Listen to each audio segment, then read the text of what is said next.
I was born in the Hunan province of China, and when I was only 1 month old, I was left by a train station in a paper box. I was alone and nobody was with me and nobody cared. And someone found me and took me to an orphanage.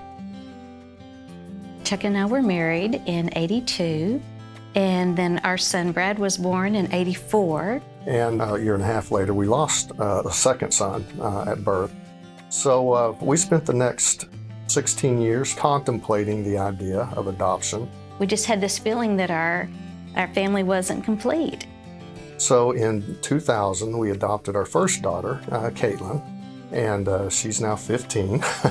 And then 3 years later, we just had it in our hearts that, God had a plan for another daughter in our lives. When we heard about all the baby girls in China who needed forever homes, God just said that's where you've got to be. And so we made plans, and God matched us up with Kenize Walker. We fell in love the moment we saw her picture. We couldn't get there soon enough. When we were working through an agency, and we were traveling with a group of 13 other couples from the States who were all going through the same process. And then literally the second day we were in China, we got our baby girls. When we got home from China, just walked in the door, and we had a chime clock in our kitchen. And she heard the chime, and she walked up to it and looked at it and mimicked the sound exactly on pitch. Wherever we went, she would hum along with music. It became obvious that it was just a part of who she was. She would sing as she was playing. Even when friends were over, she would plan these elaborate programs, and she would give everyone parts and then come perform for us. It was a part of her everyday world.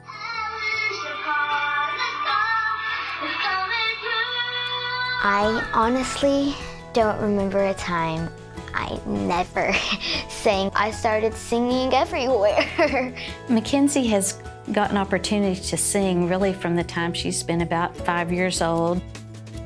With this album and having a manager and getting to sing in really big places, I just kind of flashed back, and I remember when I was even 5 when I started voice lessons. I'm like, Mom, I want to be a famous singer.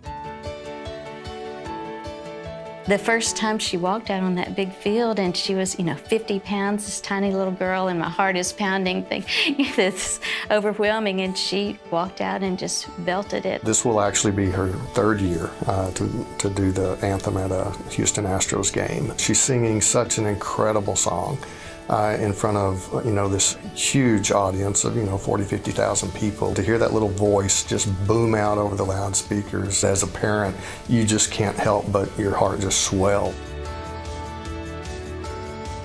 It's really unbelievable. And I'm like, oh, I'm actually here. I'm not in a dream. This is for real. That's a little overwhelming to a couple of parents. We're just a normal, family. To watch all those children gather around her and want their picture made, and just their smiling faces, and to watch Mackenzie, interacting with them, that's just so much fun. You can't get any better than that as a parent, observing that.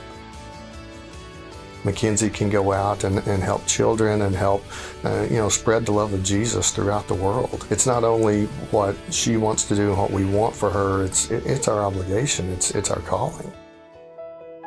I work with a ministry called ICM, International Cooperating Ministries, and what I'm getting to do with them is help building an orphanage. I was an orphan, and now I have a family, and there are kids out there who are still an orphan and they don't have a family. I need to help them because God helped me, and through God I can help them. This was just God's plan, that she started off in China for a reason. She was placed with us for a reason.